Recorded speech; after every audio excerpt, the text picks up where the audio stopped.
Audio Jungle.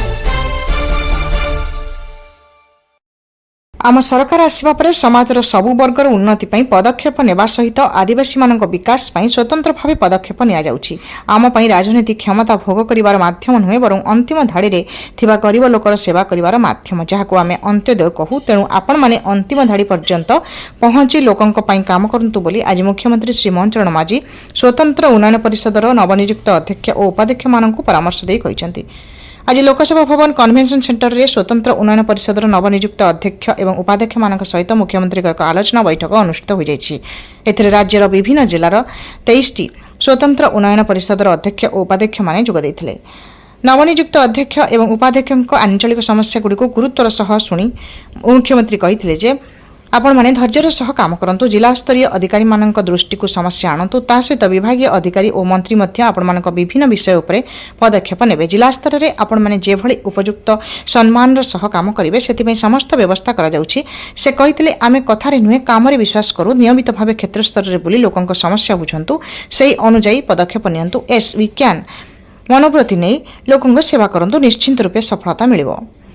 अध्यक्ष और उपाध्यक्ष मानक उपदेश दे मुख्यमंत्री कहिथिले जे ओडिशार जनसंख्यार 1/4 हेउछंती जनजाति, किंतु एही वर्गर लोक माने विकास धारा ठारू बहु पछरे अछंती। आम सरकार क्षमता को आसिबा परे सेति पई स्वतंत्र ध्यान दिया जाउछि। तेणु आमे किभଳି सेही लोक मानक पाखरे विकासर चित्र पहुंचाई परिबा सेति प्रति निष्ठार सह काम करिबा उचित। से कहिथिले आम जनजाति संप्रदायक भाषा कला और संस्कृति अन्य मानक ठारू स्वतंत्र।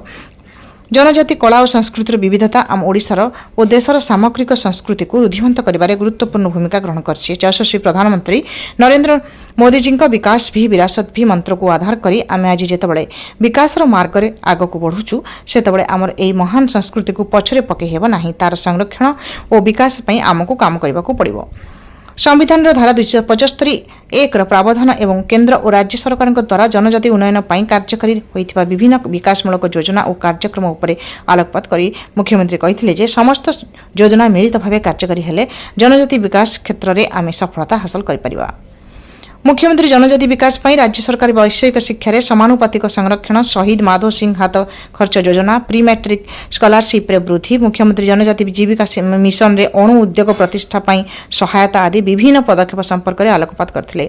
सेहिपरि केंद्र सरकार योजना उपरे आलोकपात करी मुख्यमंत्री आज कर्मयोगी अभियान, धरती अबा जनभागीदारी अभियान, पीएम जनमन आदि योजना उपरे सूचना प्रदान करने सहित संविधान धारा 275(1) अनुଯାयी राज्य सरकार को जनजाति उन्नयन और कल्याण पाई 18,371 कोटी टंका प्रदान करा जाउछि बोली कहिथिले। एही अर्थ जनजाति कल्याण पाई उपयोग करा जाउछि बोली से कहिथिले।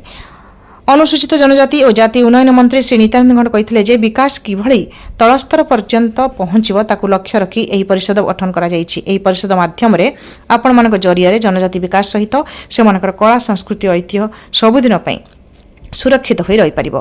तृणमूल स्तर रे रहितिबा समस्या संपर्क रे आपण माने सरकारक दृष्टि को आणंतु, तार समाधान करा जिवो। निष्ठार सह जनजाति कल्याण पई काम करबाकू से परामर्श दैथिले।